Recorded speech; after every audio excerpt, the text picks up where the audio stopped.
చిన్న చూపు చూస్తున్న ఈ రోజుల్లో ప్రతి ఒక్కరూ డాక్టర్ కావాలి, మరియు ఇంజనీర్లు కావాలి, అమెరికాకి వెళ్లాలి, బాగా సంపాదించుకోవాలి అనుకుని ఈ రోజుల్లో BTech IT information technology pass అయ్యి మరి 50,000 రూపాయలు సాఫ్ట్వేర్ ఉద్యోగం వదులుకొని మరి వ్యవసాయం చేస్తున్నారంటే నిజంగా ఇంతకంటే గర్వించదగిన విషయం లేదు.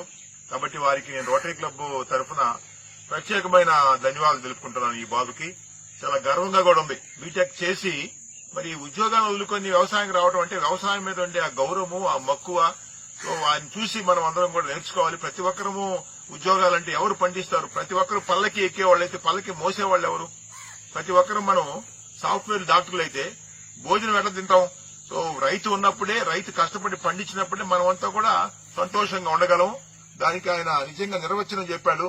సో వారికి నేను మరొకసారి ప్రత్యేక ధన్యవాదాలు తెలుపుకుంటాను. Congratulation sir, congratulation. యువతరం పట్టణాల వైపు, నగరాల వైపు పరిగెడుతూ ఉన్నారు. ఇంకా విదేశాలకి వెళ్తూ ఉన్నారు. అటువంటి సమయాల్లో మంచి చదువు చదివి మంచి ఉద్యోగాన్ని వదులుకొని ఒక కుగ్రామంలో ఉంటూ వ్యవసాయం చేస్తూ అందరికీ ఆదర్శంగా ఉండడం చాలా గొప్ప విషయం. ఇది ఆదర్శ రైతుగా ఉండాలనే ఉద్దేశం మాత్రం కాదు. తాను అనుకున్నటువంటి ఒక ధ్యేయాన్ని నెరవేర్చుకోవడానికి వాటినంతా వదులుకొని ఉండడం ఇది జరుగుతోంది. ఇంకొకటి, ఆ అబ్బాయి ఆలోచన ఏమిటంటే తల్లిదండ్రులకి దగ్గరే ఉండాలి. ఈ రోజుల్లో ఓల్డ్ ఏజ్ హోమ్స్ ఎక్కువైపోతున్నాయి. అటువంటి నా తల్లిదండ్రులకి పరిస్థితి రాకూడదు.